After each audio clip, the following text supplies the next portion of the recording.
Last class में हम लोगों ने देखा था कि मैट्रिक्स बनती कैसे, उसमें ए आई जे दे रखा होता है, एलिमेंट की डेफिनेशन दे रखी होती है और हमें 2/3, 3/3 या किसी भी ऑर्डर की मैट्रिक्स बनानी होती है। अब इस क्लास में हम लोग देखेंगे मैट्रिक्स जो होती है वो कितने टाइप्स की होती है।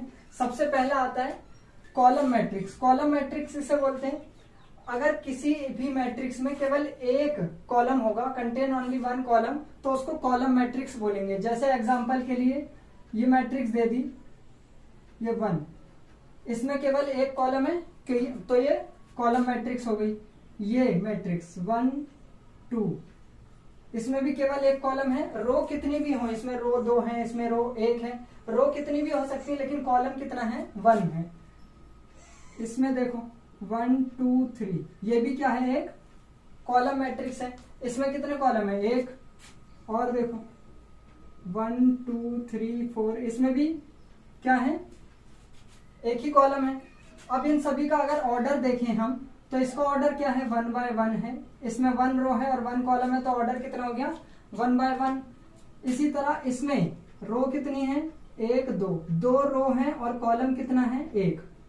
इसमें रो कितनी है, 1 2 3, 3 रो है और कॉलम कितने हैं, 1, तो इसका ऑर्डर हो गया 3/1।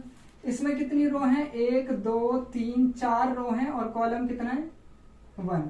तो इन सभी चीजों में एक चीज नोटिस करिए, जितनी भी कॉलम मैट्रिक्स होगी उसके कॉलम 1 होंगे तो उनका ऑर्डर क्या होगा, बाद में 1 आएगा। तो उसका ऑर्डर क्या होगा, रो कितनी भी हो सकती है लेकिन ऑर्डर कॉलम क्या होगा, 1।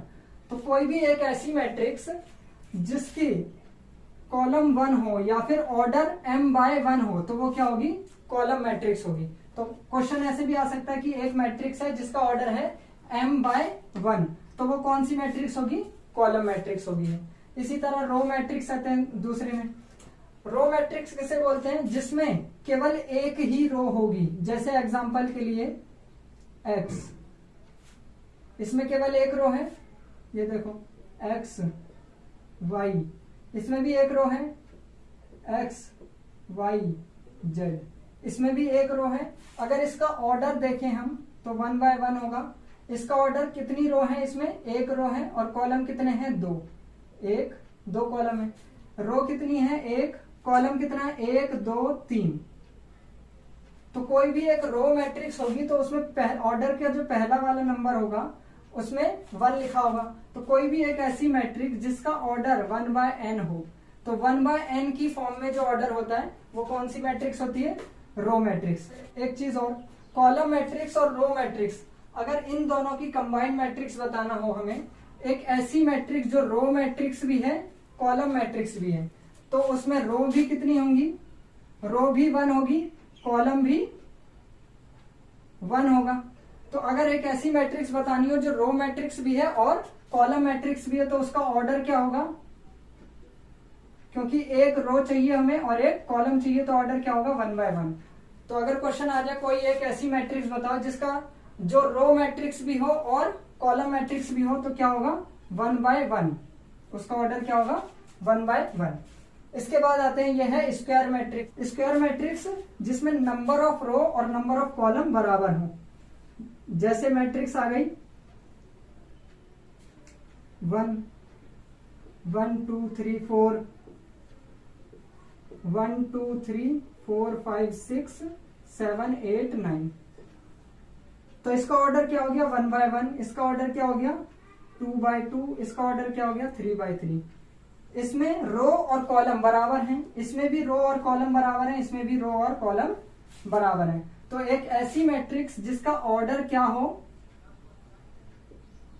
m/m हो या m/m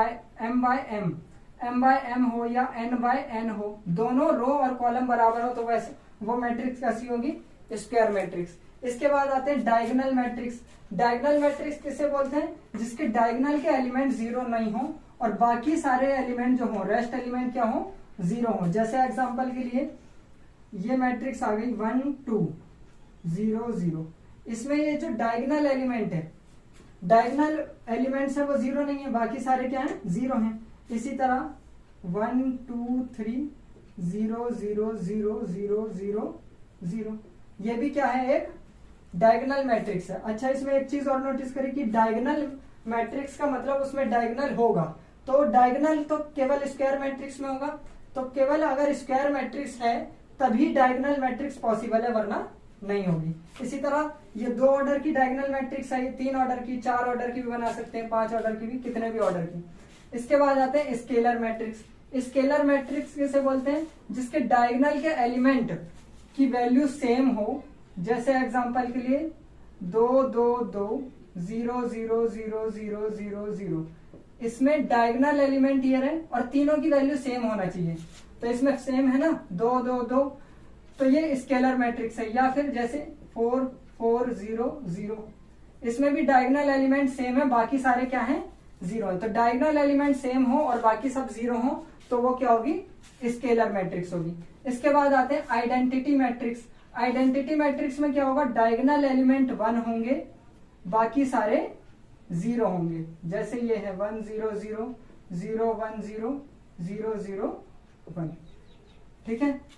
अब अच्छा, ये जो आइडेंटिटी मैट्रिक्स है इसको हम स्केलर मैट्रिक्स भी बोल सकते हैं, क्योंकि स्केलर मैट्रिक्स की डेफिनेशन क्या है, इसमें सेम नंबर होना चाहिए। सेम नंबर तो है ही डायगोनल में, तो इसको हम आइडेंटिटी मैट्रिक्स को हम स्केलर मैट्रिक्स भी बोल सकते हैं।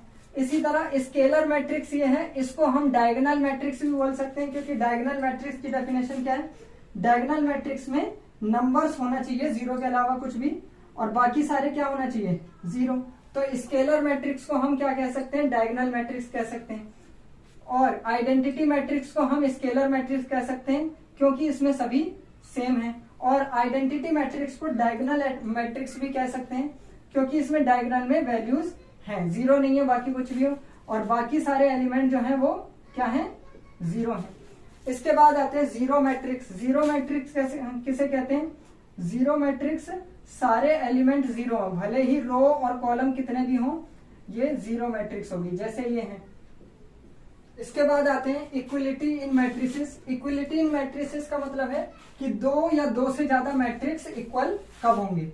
अगर 2 मैट्रिक्स इक्वल हैं A और B, तो इनका ऑर्डर भी सेम होगा। अगर इसका ऑर्डर m/n है तो इसका ऑर्डर भी m/n होगा, और इसका जो एलिमेंट होगा Aij और इसका जो एलिमेंट होगा Bij वो भी सेम होगा। ये तो टेक्निकल डेफिनेशन हो गई, लेकिन अगर नॉर्मली देखें हम, ये A मैट्रिक्स है, 1 2 3 4 5 6, B की वैल्यू आ गई x y z p q r, और अगर ये दोनों मैट्रिक्स अगर बराबर हैं, 1 2 3 4 5 6 is equal to x y z p q r, अगर ये दोनों मैट्रिक्स बराबर है तो ये x की वैल्यू 1 के बराबर होगी, सेम पोजीशन का एलिमेंट सेम होगा। x की वैल्यू 1 के बराबर, y की वैल्यू 2 के, z इज इक्वल टू कितना हो गया 3, p equal to 4, q is equal to 5, r equal to 6। तो ये सारी वैल्यूज हो गई, ठीक है। इससे रिलेटेड क्वेश्चन कैसे आ सकते हैं, जैसे अगर ये एक मैट्रिक्स है 2x plus Y 5, 2x minus Y 3, ये एक मैट्रिक्स दूसरे मैट्रिक्स के बराबर है, जैसे 3 1 5 3। अब इसमें क्वेश्चन दे दिया ये दोनों मैट्रिक्स इक्वल हैं, फाइंड करना है हमें x और y की वैल्यू। तो कैसे निकालेंगे, तो अगर ये दोनों मैट्रिक्स इक्वल हैं तो ये वाला एलिमेंट इसके बराबर होगा 2x plus y is equal to 3 होगा, और 2x minus Y equal to कितना होगा 1। अब इन दोनों को सॉल्व कर लेंगे किसी भी मेथड से, ये फर्स्ट इक्वेशन ये सेकंड इक्वेशन, इन दोनों को ऐड कर देते हैं। ये y से y कट जाएगा, 2x कितना हो जाएगा 4x, 3 और 1 कितना हो गया 4, 4 से ये कट गया कितने बार में 1, x इक्वल टू कितना आ जाएगा 1, और इसको पुट कर देंगे अगर हम फर्स्ट में, तो 2 multiply 1 plus y equal to 3, तो y is equal to 3 minus 2, y की वैल्यू भी कितनी आ गई 1। तो ये आंसर आ गया x इक्वल टू 1 और y इक्वल टू 1, ये आंसर हो जाएगा। इस वीडियो से रिलेटेड अगर आपको किसी भी तरह के पीडीएफ चाहिए जिसमें एनसीईआरटी के एग्जाम्पल्स भी होंगे, मिसलेनियस एक्सरसाइज भी होगी, और एक्सरसाइज 3.1 3.2 जितनी भी एक्सरसाइज है वो सभी एक्सरसाइज के सॉल्यूशन भी मिल जाएंगे आपको। मेरा टेलीग्राम चैनल ज्वाइन कर सकते हैं आप लोग, जिसका लिंक डिस्क्रिप्शन में डाल दूंगा मैं। आपको होमवर्क में करना है एग्जाम्पल 4 और 5 3.1 एक्सरसाइज का क्वेश्चन 6, 7, 8 और 9, ये होमवर्क करना है आपको।